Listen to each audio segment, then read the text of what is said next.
Tu m'entends souvent parler de résilience et de l'importance de l'être en cas de problème. Mais concrètement, la résilience, qu'est-ce que c'est? Alors la résilience, c'est ce que tu vois devant toi. C'est d'avoir un plan de secours en cas de problème. C'est ça pour tous les besoins vitaux. Ça peut être la nourriture, ça peut être l'eau ou alors l'électricité. Au quotidien, j'utilise soit l'électricité qui vient de mes panneaux solaires ou du réseau. Mais s'il y a un problème, par exemple sur le réseau, c'est assez nuageux, bah, dans ce cas-là, je vais me retrouver sans électricité. Et c'est pour ça que je vais passer par mon plan B, qui est cette génératrice électrique que tu vois devant toi, et couplée avec des gros panneaux solaires.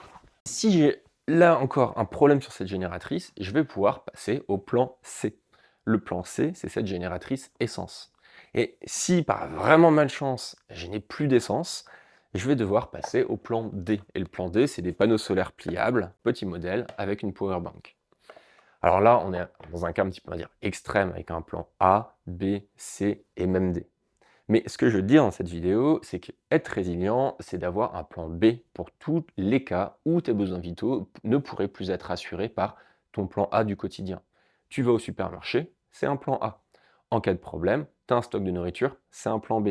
Au quotidien, tu vas voir ton docteur, tu vas à l'hôpital en cas de problème. Eh bien, si ton docteur ou l'hôpital n'est plus accessible, tu as un kit de secours, tu as une trousse à pharmacie. Ça, c'est un plan B. En fait, la résilience, c'est être responsable et c'est en cas de problème, être capable toi-même d'assurer tes besoins vitaux, ceux de ta famille et ceux de tes proches. La résilience, en fait, c'est tout simplement du bon sens.